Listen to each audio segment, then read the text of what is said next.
Okay, he goes, we've got with us Pat Cummins' former housemate. He's self-described as a private school kid from Wahroonga, while Tom Decent in the Sydney Morning Herald last year coined him rare personified. As New South Wales coach Trevor Bayliss once bussed him to the 2014 Shield final for morale purposes only, and 6 years later he's New South Wales Sheffield Shield Player of the Year in a team that won the comp. I know I regularly say this, but this guy truly is the most recommended guest from his colleagues. I'm talking about Harry Conway. Harry, a pleasure to have you finally on The Grade Cricketer. No, thanks, boys. What an intro. Thank you so much. Welcome. So many places to start here, Harry. Like before we get into the important stuff, like the politics behind your move from NDs to Easts. What is it about Harry Conway that makes him so recommended a guest on this show? Like, is it true you've deliberately turned down a few opportunities to get on this show just to create the optimal hype and demand? Mm-hmm. Well, it's funny you say that.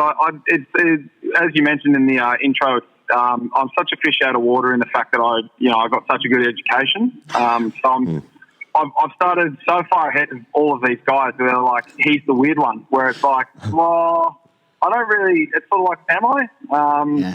No, but I live with Camo, sort of my first claim to fame to try and get my name out there at training. That didn't work. I got overshadowed a fair bit. Yeah. And I think my career sort of soared once I'd left his place. Yeah, but I think mainly the private school thing, to be honest. Fair enough. And no one does talk about the oppression of the white private school boy. How you and I went to the same school, so I'm looking forward to updating Wikipedia to the most famous Knox alumni. But I was informed this morning actually that you actually spent most of Year 12 playing in the twos. Is that right? I did, mate. Lots of controversy. I played a little bit in Year 10 and then all of Year 11, and then in Year 12, a few things got to my head, a lot of carry on, and mate, morale in that side was an all-time low. I was a bit of a cancer in that side, to be honest, and so I was dropped, and had to have a good hard look in the mirror. There was a big controversy around selections and stuff like that. Didn't make any of the CAS teams. And yeah, I mean, I don't like bringing it up, but no, I appreciate you guys doing that today. That's good. That's really good. Quite a start. Well, anyway, you went on to play Australia 19s. Yeah. You were contracted and earmarked early. Now, your New South Wales teammate Adam Zampa said he hated it. What's your relationship to grade cricket? Adam Zampa. Oh God, he's rare. Mine's a great cricket. NDs were like I still say to this day, my best year of cricket, like the most enjoyable year of cricket that I had was whilst I was at school, but actually playing Green Shield cricket for NDs. Had such an interesting group of people come together. In that month or two that you play Green Shield, and we got to the semis. I'll never forget it.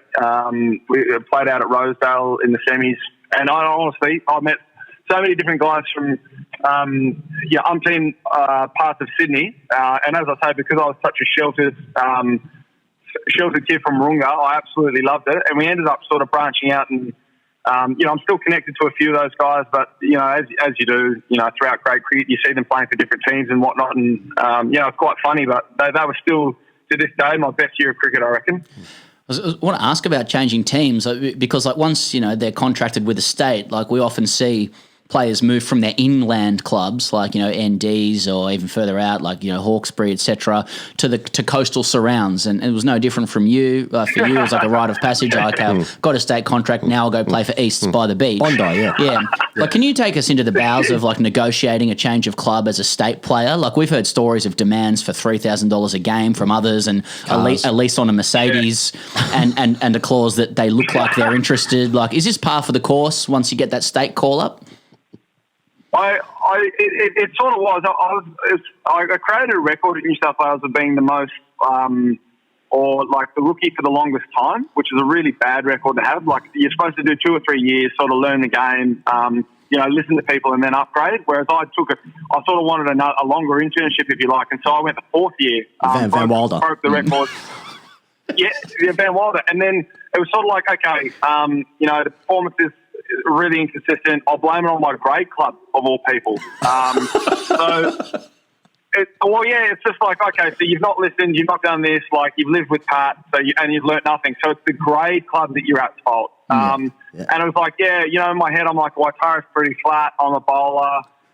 It's like, oh, no, I heard a few whispers that a few guys were leaving, so I was like, you know what, it's just the easy move. The reason I chose East is because my manager, this is no conflict of interest, I guess, my manager is the vice president of East. So he naturally was like, look, mate, we need to get you moving. Yeah. Why don't you come to Bondi? And I was like, well, what's the relationship there? It's like, well, I'm VP of East. So it's an easy move in the end. Never knew. Yeah. Was that conversation happening in Ravisi's at the time? Yeah. Yeah, that's right. Oh, I bloody love Ravisi's, yeah. I bet you do. Bucket list, down at bucket list, yeah. Harry, because you... go on. Yeah, go for it. I was going to say, because I was reading about you this morning, and both your parents are Kiwis, and your dad played high-level footy for Canterbury, I think it was, and so you've kind of got the option as well for playing for New Zealand if you want to go down the Will Somerville route, who also played at East, didn't he? He played at East as well, didn't he? Yeah, he did. Yeah, I did. The last couple of years, I've honestly, as my performance has improved, I guess I thought long and hard about it. Absolutely love New Zealand as a place. All my family lived there, as you said, and it was just sort of like it was a really tough decision, I'll be honest. But no, I ended up doing quite well last year, and I think I found a home here at New South Wales. So. I honestly thought about it long and hard. I obviously still want to play Test cricket, but I'm going to try and go the hard route out of the two, I guess, or the harder. Well, you've been doing really well for New South Wales, Harry. You were New South Wales Shield Player of the Year with the year you guys won the comp. The state had been in the wilderness for a little while in terms of competition wins. Like away from its identity as the assumed alphas of the state competition. Like, is it fair to say that under your physical, moral, and spiritual leadership, that the old New South Wales is back? And as Zorba did say on our paywall interview recently, that New South Wales just win shit. Mate, 100%. And it's quite funny. On the weekend, we were incognito. We were doing a couple of trial games at Coffs Harbour, and Chris Tremaine's actually returned. Hopefully you get him on the podcast. He is an absolute ripper. So he went to Victoria, came back, and he stood up in front of the group, and he said those words quite literally in front of the head selector and the head coach.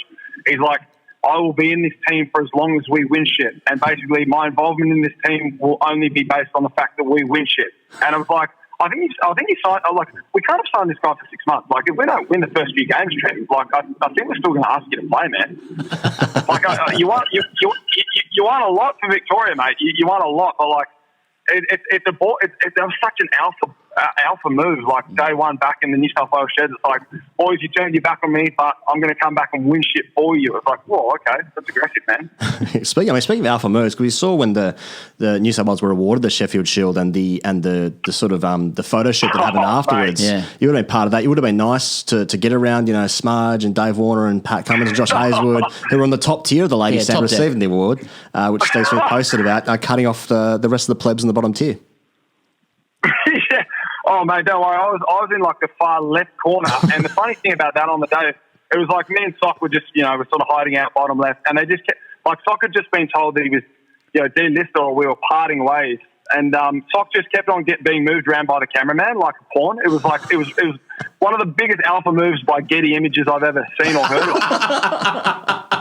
Notoriously alpha. Kick it while he's down. Yeah. Well, we're talking about the sheds before. Like in an interview last year, it was written that you'd promoted yourself as one of the larrikins of the group at New South Wales. So there'll be a lot of young people and old people listening to the show, desperate to know how to make such a bold move, in a change room. So for the benefit of the listeners, what are the steps you need to take to acquire the social capital to make that sort of play? Is it a matter of targeting the kingpin? Did you just look at Doug Bollinger and just say, listen, I'm going for you, I'm going to neg you, and going from there? 100%. I was modelled my game off Stock, Dougie, all the guys that obviously played really well. But first and foremost, mate, they're in the team to make people laugh. They're there to be funny more than anything. So I was like, I can do a few impersonations here. Try and get the selectors looking at other things as part of my game, because at the moment my bowling's just not going to get me into this side. We had Copes, Doug, Josh Hazelwood. It's oh, come on, but this guy's really good at a Bain impersonation, or he does a few Dark Knight things. Maybe we look at Conway. He can do the EPL. He can do Bumble. It's and then, mate, out of nowhere, after that game we won in 2012, I think it was 11 or 12, Copes was like, like this guy can't bowl, but he's really funny. And Bayless was like, yeah, you know what, like why don't we get him in here? And it was, mate, I'll never forget it. It was one of the great nights. And then, mate, honestly, the sad part about it is my bowling, it still took me a few years to get it. I was like, fuck, the jokes aren't working. Like, this is bullshit. Mm. On that trip you're talking about, I was reading in Tom Deason's article in the SMH, he was saying that Steve Smith got you to do Heath Ledger's Joker. And I wonder if that was like, if it was just wanted to be entertained or if that was research for Steve. I know. It's a weird one. I think I used to do the Heath. I did the I'm Gotham's Reckoning. I could do Bruce, Heath. I could do a little one of Bane. Mate, I was obsessed with that movie. And I think it's the only one that Smudger would watch. Smudger loves watching movies. And so any of the characters, like, he'd giggle at the characters. He didn't really watch EPL, so he's like, oh, who's Clive Tilsley? Like, who's Alan Tyler? Like, who are these guys?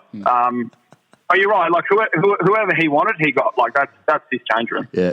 Like, I know everyone gets you to do impressions, Harry, and, like, I'm not going to just say, oh, can you just give us a Bumble? But, like, we've actually not set this up in any way, genuinely. I was wondering if we could do a spin on it. Like, can you give us one of your best characters, but can you get them telling you, Harry Conway, that you're not going to play for New South Wales because the Test players are back? Oh, all right. Okay, hang on. I honestly haven't set it up. Like, you're maybe Bumble or Bane telling Harry Conway, oh, Hazelwood's back, you're out, even though you're Shield Player of the Year. Yeah. Welcome back to St James's Park. It is New South Wales 5-165. Big news today. Top man Harry Conway being negated by the selectors. A constraint's been marketed in the media. However, Hazelwood, Stark and Cummins are back up front, and the front three from New South Wales have taken their places. He's back in the bib. It's your man, Harry Conway.